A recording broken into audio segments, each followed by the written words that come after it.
In this video, I'll show you how you can fix your Microsoft Store is not opening.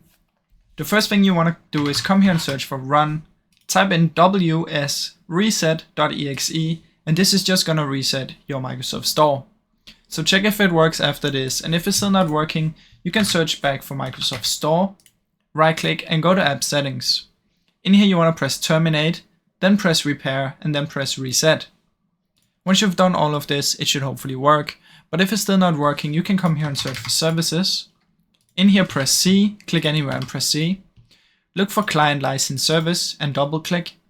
Make sure it says running. If it says stopped, you want to press Start, apply and OK.